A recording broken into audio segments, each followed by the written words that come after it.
ఏ, నేను మీ నాగేష్.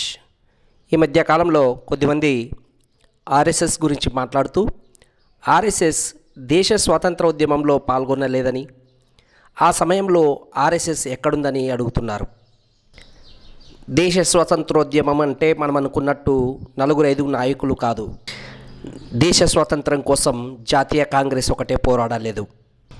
అలాగే అసలు నిజమేమంటే ఆర్ఎస్ఎస్ స్థాపించడానికి ముందే కేశవరావు బలిరామ్ హెడ్గేవర్ కలకత్తాలో నేషనల్ మెడికల్ కాలేజీలో మెడిసిన్ చదివే రోజుల్లోనే అనుశీలన సమితి, యుగాంతర్ వంటి విప్లవ సంస్థల్లో శ్రీ అరవింద ఘోష్, త్రైలోక్యనాథ్ చక్రవర్తి, వారేంద్ర ఘోష్, డాక్టర్ పాండురంగ కాన్కోజీ వంటి వారితో కలిసి పనిచేశారు.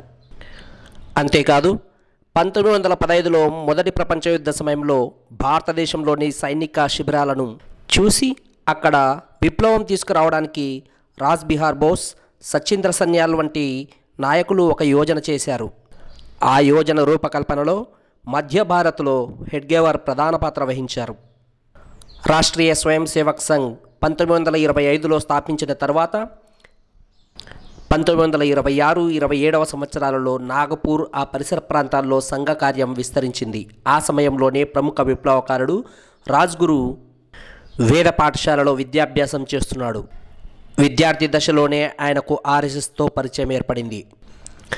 లాలా లజపతి రాయ్ హత్యకు ప్రతీకారంగా పోలీస్ అధికారి అయినటువంటి సాండర్స్ను చంపడానికి 1928 డిసెంబర్లో విప్లవకారులు పథకం వేశారు.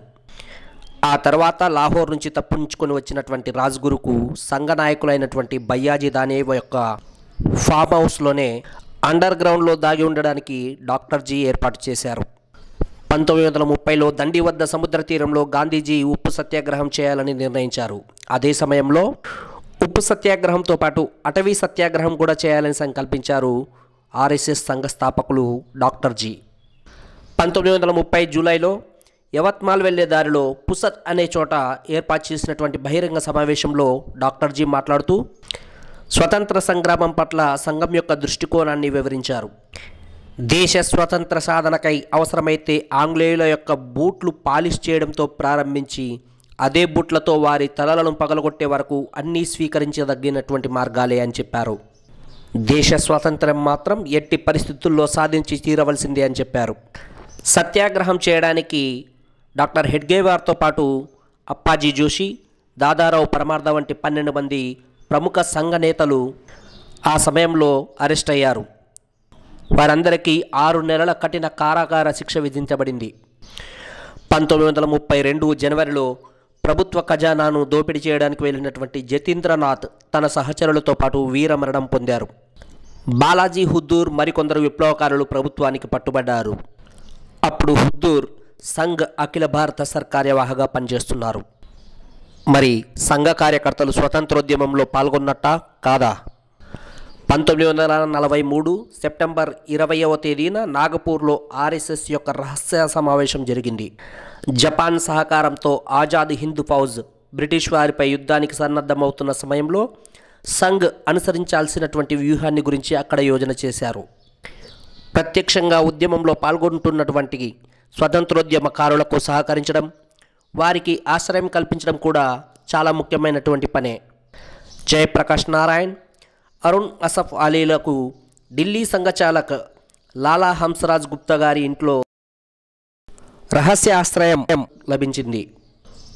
ప్రముఖ సోషలిస్టు నాయకులు అచ్యుత పట్వర్ధన్, సానే గురూజీలకు పూనా సంఘచాలక్ బావు సాహెబ్ దేశ్ముఖ్ గారి ఇంట్లో రహస్య బస ఏర్పాటు చేయడం జరిగింది. ప్రముఖ విప్లవకారుడు నానా పాటిల్కు సతారా జిల్లాలోని సంఘచాలక్ పండిత సాత్వలేకర్ ఆశ్రయం ఇచ్చారు. బ్రిటిష్ ప్రభుత్వ గూఢచారులు 1943వ సంవత్సరంలో ఆర్ఎస్ఎస్కి సంబంధించినటువంటి రహస్య నివేదికను ప్రభుత్వానికి అందించారు.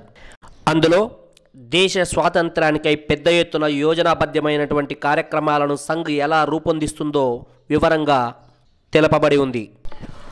1943 పూనాలో జరిగినటువంటి శిబిరం యొక్క ముగింపు సమావేశంలో సంఘ్ అధినేత గోల్వల్కర్ మాట్లాడుతూ, త్యాగానికి పరాకాష్ట బలిదానం. మీరు ఇక్కడ సైనిక శిబిర జీవితాన్ని అనుభవించారు. త్వరలో విదేశీయులతో పోరాడి మీ శక్తిని పరీక్షించుకుంటారు. అని శిబిరంలో పాల్గొన్న కార్యకర్తలను ఉద్దేశించి మాట్లాడారు. సంఘ్ ప్రముఖ నేత బాబాసాహెబ్ ఆప్టే 1943 సెప్టెంబర్ 12వ తేదీన జబల్పూర్లో జరిగినటువంటి గురుదక్షిణ కార్యక్రమంలో మాట్లాడుతూ ఆంగ్లేయుల యొక్క అత్యాచారాలను ఇక సహించేది లేదు, దేశ విముక్తి కోసం అందరం తయారు కావలసిందే అని ఉటంకించారు. గూఢాచారులు అందించినటువంటి నివేదికలో ఆర్ఎస్ఎస్కి విప్లవకారులతో గల సంబంధాలను కూడా నివేదికలో అందించారు. ఆ నివేదికను విశ్లేషించిన తర్వాత బ్రిటిష్ వారికి అర్థమైనటువంటి విషయం ఏమంటే, స్వతంత్రోద్యమ నాయకులకు అండర్ గ్రౌండ్లో ఆశ్రయం ఇస్తూ కార్యకర్తలను రెచ్చగొడుతూ దేశభక్తిని నింపుతూ ఆర్ఎస్ఎస్ దేశ స్వతంత్రోద్యమంలో కీలక పాత్ర వహించింది అని అర్థమైంది.